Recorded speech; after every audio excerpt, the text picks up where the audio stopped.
tidak signifikan, maka langsung kita pilih yang pendekatannya deviance. Berarti dengan menggunakan pendekatan deviance ini, kita katakan bahwa modelnya fit. Kemudian R square-nya ini sama, ini untuk melihat R square kayak koefisien determinasinya di regresi berganda ataupun regresi sederhana, bisa menggunakan Cox and Snell, bisa menggunakan Nagel-Kirky, bisa menggunakan Mike-Fadens. Nah terserah, ini hampir sama ya, hampir yang kedua ini hampir sama, yang ketiga ini agak sedikit. Kalau saya akan milih yang nilainya paling gede. Nilainya paling gede itu adalah Nagel-Kirky, yaitu sebesar 48,1%. Ini yang paling gede ya, 48,1%. Artinya variabel X, keseluruhan variabel X, jadi kita punya X1, X2, X3, X4 dari age, economic belief, religious belief, dan gender identification. Dari 4 variabel X itu mampu menjelaskan variabel Y, yaitu votingnya, sebesar 48,1%, sedangkan yang lainnya dijelaskan oleh variabel yang lain. Nah ini sebetulnya memang menunjukkan bahwa model kita agak-agak nggak fit ya. Kenapa? Karena kan variabel X kita itu mampu menjelaskan variabel Y-nya hanya 48,1%. So which is artinya ada lebih dari 50% yang dijelaskan oleh variabel yang lain. Benar nggak? 50% yang dijelaskan oleh variabel yang lain. Ini angka yang ya lumayan gede ya, lumayan gede. Sehingga kalau tadi goodness of fit-nya ada yang tidak sama hasilnya, misalnya pendekatan Pearson dia menyatakan dia tidak bagus, tapi kalau menggunakan pendekatannya deviance dia menyatakan bagus, itu ya wajar gitu ya. Karena apa? Karena R square-nya pakai Nagel-Kirky yang paling tinggi pun itu hasilnya 48,1. Tapi untuk penelitian-penelitian di bidang keperilakuan ya, ini karena kita mau melihat voting behavior ya. Penelitian-penelitian di bidang keperilakuan memang kecenderungannya kita tidak bisa menghasilkan nilai R square yang besar. Karena perilaku individu itu kompleks, perilaku orang itu kompleks. Karena perilaku orang itu kompleks, maka yang mempengaruhi orang dalam membuat keputusan itu ada banyak hal, ada banyak faktor. Padahal model yang kita buat itu tentunya tidak bisa meng-capture seluruh faktor-faktor yang bisa mempengaruhi perilaku individu. Oleh karena itu, dengan R square yang tidak terlalu besar pun dalam riset-riset di bidang keperilakuan itu tidak dipermasalahkan, asalkan yang pertama pengukuran variabelnya valid dan reliable, masih ingat ya, validitas dan reliabilitas, asalkan penggunaan teorinya sudah tepat, asalkan misalnya kalau pakai regresi berganda dan regresi sederhana, asalkan uji asumsi klasiknya semua sudah terpenuhi, namun nilai R square-nya masih tetap sedikit, nggak masalah, karena memang kita paham betul bahwa riset-riset di bidang keperilakuan ini sangat kompleks. Tapi asalkan itu tadi ya, teori yang dipakai sudah tepat, model yang dibangun berarti sudah oke karena didasarkan dari teori itu, pengukuran variabelnya sudah valid dan reliable. Kemudian kalau kita pakai regresi linier, maka dia sudah lolos uji asumsi klasik, dan itu semua sudah terpenuhi. Tapi R square-nya masih kecil, itu tidak menjadi isu yang terlalu besar di bidang keperilakuan. Tapi asalkan semuanya tadi di atas sudah terpenuhi dengan baik. Nah, ini untuk melihat model fit-nya. Yang mau ditanyakan dalam melihat model fit?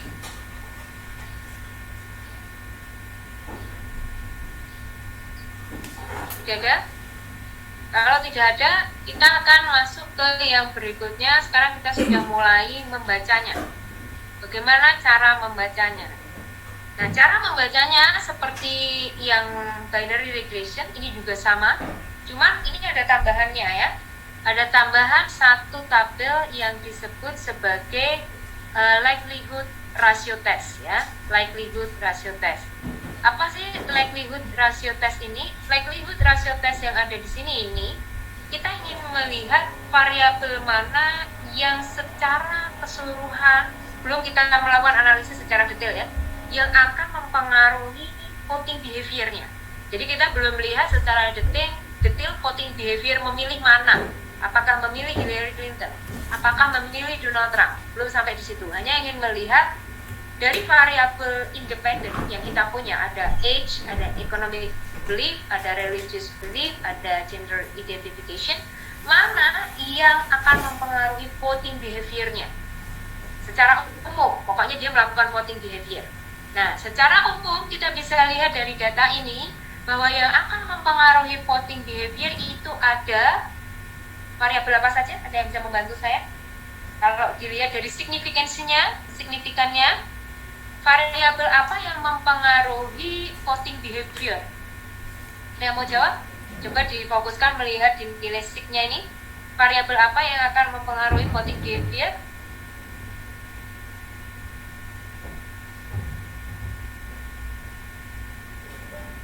Apakah age mempengaruhi? Kita pakainya tadi alfanya berapa?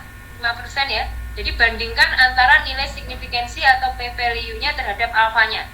Mana yang signifikan? Dari nilai signifikansi di sini kita pakainya alfanya 5%.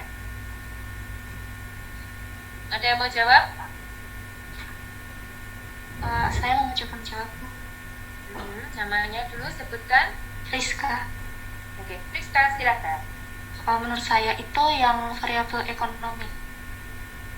Ekonomi? Kenapa Rizka? Karena nilai fisiknya itu kurang dari alfa 5%. Ya. Jadi kalau kita lihat yang paling kuat dari seluruh variabel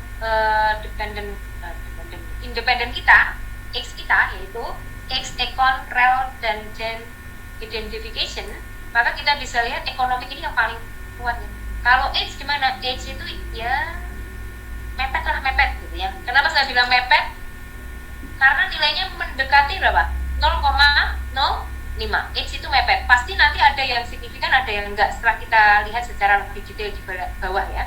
Secara lebih detail nanti kita akan lihat nilai X ini, usia ini, pasti nanti ada yang signifikan atau tidak di masing-masing pilihan, baik itu Hillary Clinton, kemudian Donald Trump, ataupun yang other candidate yang tadi.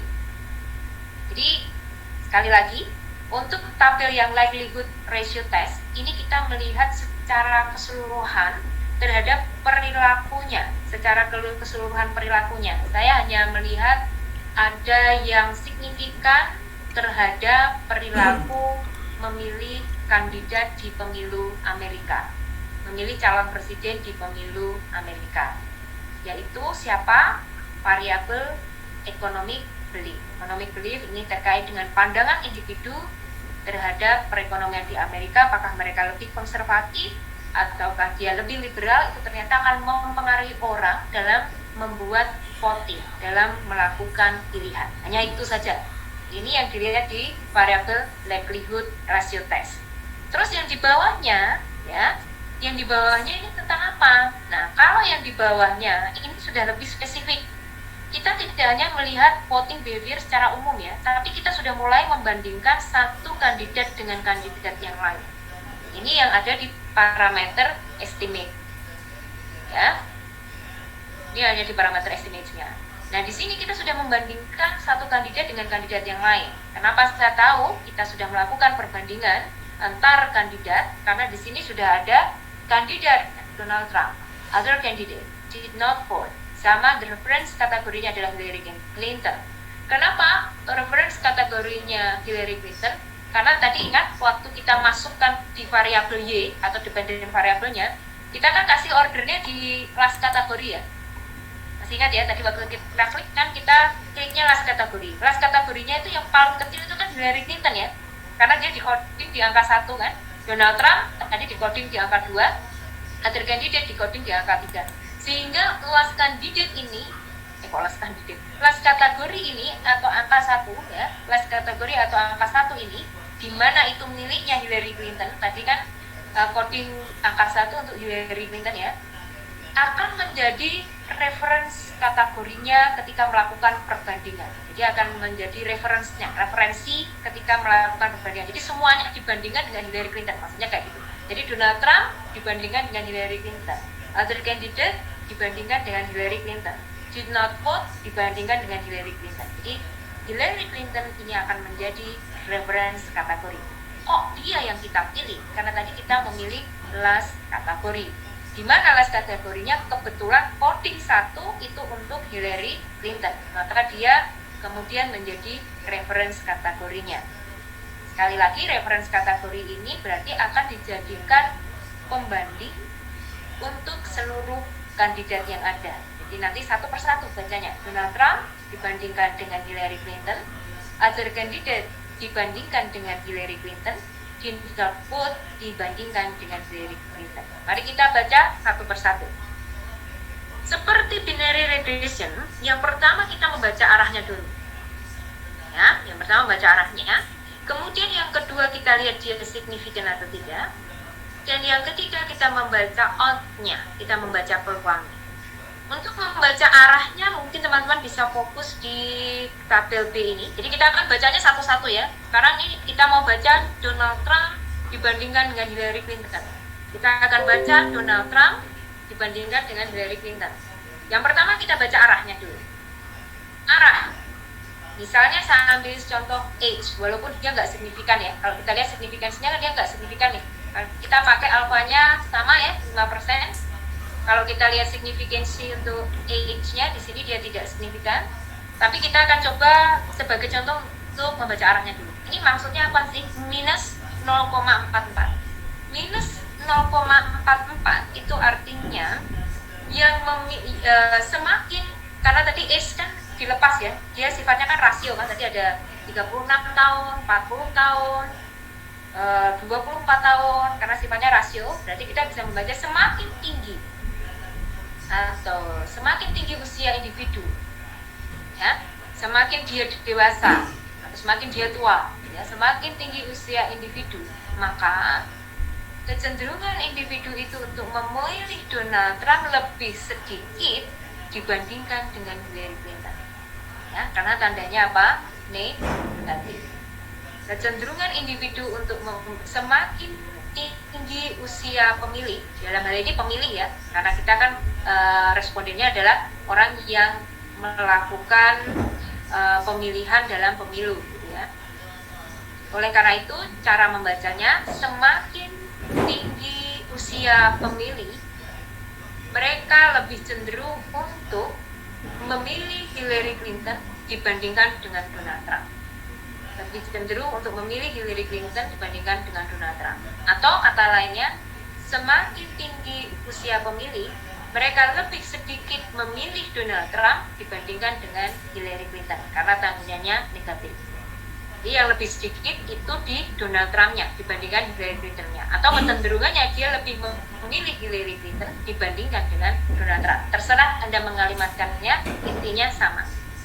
Sekali lagi saya ulangi lagi bagaimana cara membacanya dari sisi arah. Ini baru dari sisi arah ya, nanti kita belajar dari sisi off-nya juga. Semakin tinggi usia pemilih, maka pemilih akan cenderung untuk memilih Hillary Clinton dibandingkan dengan Donald Trump. Kenapa? Karena arahnya negatif. Kalau yang arahnya positif, kayak gender identification, bagaimana cara membacanya? Nah, ingat gender identification itu kan tadi 1-0 ya. 1-0 kan perempuan ya kelihatannya ya. Kalau nggak salah tadi yang perempuan, yang 1 0-nya yang laki-laki. Ini cara membacanya juga unik nih, nggak bisa semakin tinggi ya. Semakin tinggi gender identification. Karena kan angkanya tidak nominal. Angkanya bukan dalam kategori rasio ya. Kalau rasio bisa langsung semakin tinggi. Kalau ini kan kategorikal. Jadi cara membacanya tidak dalam semakin tinggi, tapi cara membacanya harus dalam bentuk kategori. Nah, ini perlu hati-hati ya. Ini agak rumit ya. Kenapa? Karena X-nya dalam bentuk kategori, Y-nya juga dalam bentuk kategori. Bagaimana cara membacanya ketika X dan Y-nya dalam bentuk kategori? Ketika individu itu berjenis kelamin perempuan dibandingkan dengan laki-laki, karena yang jadikan satu kan perempuan ya, maka ini yang kita baca. Ketika pemilih berjenis kelamin perempuan, ya, ketika pemilih berjenis kelamin perempuan, maka mereka akan cenderung untuk memilih Donald Trump dibandingkan dengan Hillary Clinton. Ketika pemilihnya berjenis kelamin perempuan, maka mereka akan cenderung untuk memilih Donald Trump dibandingkan dengan Hillary Clinton. Kenapa membacanya begitu? Bukan semakin tinggi gender identification, karena gender identification cara mengukurnya menggunakan skala nominal, yaitu perempuan laki-laki, di mana perempuan dikasih kode 1, laki-laki dikasih kode 0, maka kita cara membacanya adalah dari referensinya di sini adalah perempuan. Maka ketika memilih berjenis kelamin perempuan, mereka akan lebih cenderung memilih Donald Trump dibandingkan dengan Hillary Clinton. Cara membacanya seperti itu. Nah, sekarang kita masuk ke odd. Kemungkinan perempuan untuk memilih Donald Trump dibanding kemungkinan pemilih dengan jenis kelamin perempuan, kemungkinan pemilih dengan jenis kelamin perempuan untuk memilih Donald Trump dibandingkan dengan Hillary Clinton lebih tinggi sebesar 1,351 kali. 1,351 kali. Jadi kemungkinan perempuan untuk kemungkinan pemilih dengan jenis kelamin perempuan, ya harus spesifik jelas ya. Kemungkinan pemilih dengan jenis kelamin perempuan untuk memilih Donald Trump dibandingkan dengan Hillary Clinton itu sebesar 1,351 kali. Itu cara membaca odd-nya. Kalau age-nya tadi berarti semakin tinggi usia individu atau semakin tinggi usia pemilih, kecenderungan untuk tidak memilih Donald Trump dibandingkan dengan Hillary Clinton memiliki kemungkinan sebesar 9,0957. Cara membacanya memang agak ribet, itu saya akui ya. Multinomial regression itu cara membacanya agak ribet. Nah, yang signifikan apa ini? Tadi kita tahu bahwa ketika dilihat secara keseluruhan belum melakukan pembandingan antar Y-nya, yang penting voting behavior aja. Tapi saya tidak akan melakukan pembandingan antara Donald Trump dan Hillary Clinton. Tadi kita tahu bahwa yang selalu signifikan itu adalah economic belief ya. Nanti kita cek deh, benar nggak? Benar nih. Economic belief di kasusnya Donald Trump nanti juga signifikan. Economic belief di kasusnya other candidate juga signifikan. Cuman di sini dia tidak signifikan kalau pakai alpha 5% ya.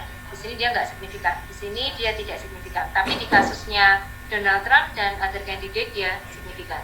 Kemudian tadi di tabel sebelumnya dikatakan age itu mepet-mepet lah karena ketemunya kan 0,05. Berarti di sini pasti ada yang signifikan. Kita bisa lihat untuk yang did not vote itu age-nya justru signifikan ya. Dia hanya satu signifikansinya untuk variabel usia ketika melakukan perbandingan antara yang tidak memilih dengan Hillary Clinton. Tapi untuk economic belief dia selalu signifikan untuk perbandingan antara Donald Trump dan Hillary Clinton, kemudian other candidate dan Hillary Clinton. Nilainya selalu signifikan. Sehingga tadi di atas ketika kita melihat secara keseluruhan belum melakukan perbandingan antar kandidat, economic belief itu kan selalu nilainya signifikan ya. Nah kalau yang di sini bagaimana economic belief? Economic belief itu diukur dari satu yang konservatif ya, konservatif, kemudian yang 7 itu ya liberal. Jadi semakin liberal, jadi kalau dia semakin tinggi itu kan semakin liberal ya. Tandanya negatif ya, semakin individu itu memiliki preferensi liberal dalam pandangan ekonominya, maka mereka akan lebih memilih Hillary Clinton dibandingkan dengan Donald Trump. Jadi semakin individu atau pemilih itu memiliki preferensi ekonomi yang liberal, maka mereka akan lebih cenderung untuk memilih Hillary Clinton dibandingkan dengan Donald Trump karena koefisiennya negatif dengan kemungkinan untuk melakukan pilihan tersebut sebesar 0,208 kali. Yang di sini juga sama, kita baca langsung yang signifikan ya. Economic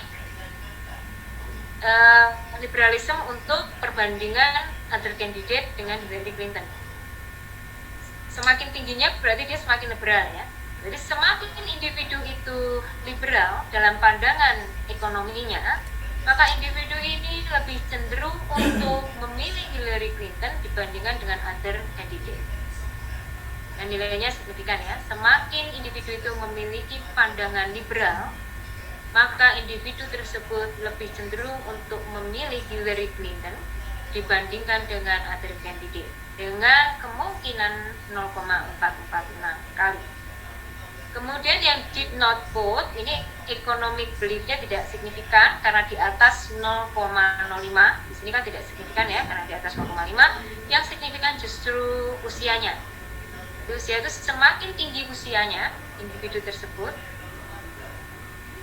maka mereka lebih memilih Hillary Clinton dibandingkan dengan did not vote. Itu artinya orang kalau semakin tua, dia cenderung untuk memilih Hillary Clinton dibandingkan dengan dia tidak memilih. Tapi kalau semakin muda, dia cenderungnya apa? Memilihnya justru yang sini kan dibandingkan dengan yang sini, karena kan arahnya nih yang negatif. Itu cara membacakannya. Nah, saya yakin sekali pertemuan teman-teman nggak paham ya, karena saya pun belajar materi ini beberapa kali. Saya belajar beberapa kali. Di mana saya itu akumulasi knowledge-nya sudah banyak ya. Sudah banyak itu dalam artian saya sudah membaca lebih banyak dari teman-teman. Karena usia saya lebih senior dibandingkan teman-teman. Karena tadi saya katakan proses belajar itu adalah proses belajar setiap hari. Setiap hari itu merupakan proses belajar. Kalau setiap hari merupakan proses belajar, maka semakin tua individu itu, maka akumulasi ilmunya harusnya semakin banyak. Saya saja yang akumulasi individunya semakin banyak karena saya lebih tua dari teman-teman, dalam belajar multinomial regression ini tidak cukup sekali. Saya ulang beberapa kali sampai saya paham. Artinya, kalau teman-teman hanya mengandalkan saya di kelas ini dalam memahami konsep multinomial regression, tentunya tidak cukup, sehingga teman-teman harus belajar mandiri sebagai pembelajar mandiri ya, belajar sendiri, boleh baca buku sendiri, boleh cari informasi di Google yang terpercaya, boleh lihat-lihat di YouTube yang terpercaya. Jadi kalau search di YouTube itu search yang content creator-nya ya, content creator-nya itu orang-orang yang bisa dipercaya lah, paling enggak mereka memiliki background pengajar atau apa gitu ya. Kalau background-nya pengajar kan sekarang banyak sekali pengajar-pengajar yang punya YouTube channel ya, ataupun konsultan-konsultan yang punya YouTube channel. Nah, kalau teman-teman lihat dari situ, itu lebih valid ya, lebih valid dalam hal mengungkapkan dan menjelaskan. Jangan vlog-vlog atau YouTube channelnya orang-orang atau mahasiswa-mahasiswa yang tidak memiliki kompetensi di bidangnya yang kalian lihat. Karena seringkali kalau saya lihat di YouTube, untuk dalam tanda kutip ya, orang-orang tersebut cara menjelaskannya kurang bisa dipahami dengan baik. Tapi kalau Anda bisa menjelaskan seperti contohnya saya menggunakan kasusnya Pak Mike ini ya, saya akan menggunakan Mike ya. Mike ini backgroundnya memang peneliti, jadi saya lihat dulu nih, oh berarti pantas kalau saya tiru bagaimana.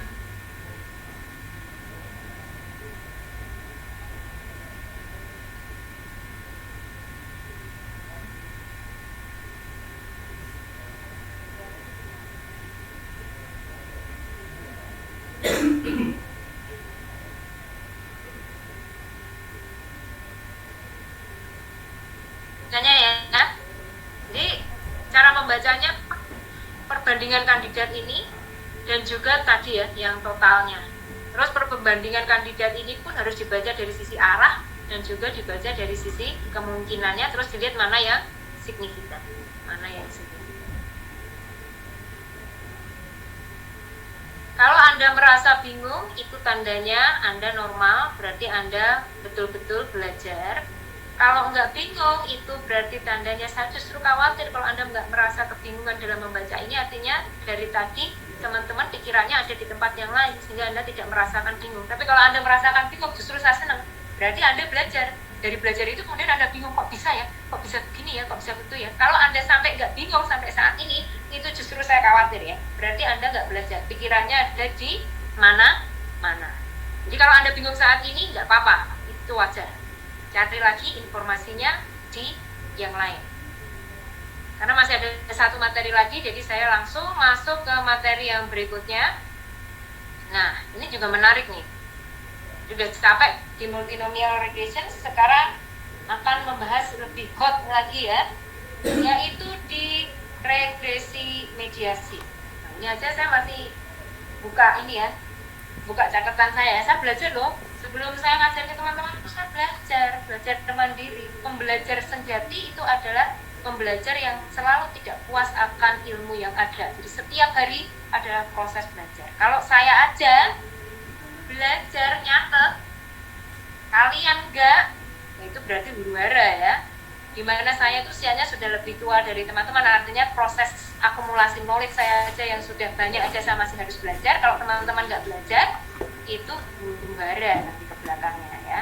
Ini yang saya tekankan ke teman-teman. Jadilah pembelajar sejati yang selalu melakukan proses belajar itu setiap hari. Belajar dalam kehidupan, belajar dalam ilmu, semuanya itu belajar ya. Nah, sekarang mediasi. Mediasi itu gimana sih? Aku nggak mudeng ya. Mediasi itu kayak gini nih gambarnya supaya lebih jelas ya. Tadi kan kita sudah belajar variabel X ya, kemudian variabel Y, di mana X itu akan mempengaruhi Y dengan berbagai macam jenis regresi ya. Ada regresi berganda, ada regresi sederhana, ada multinomial regression, ada binary regression. Nah, sekarang unik nih,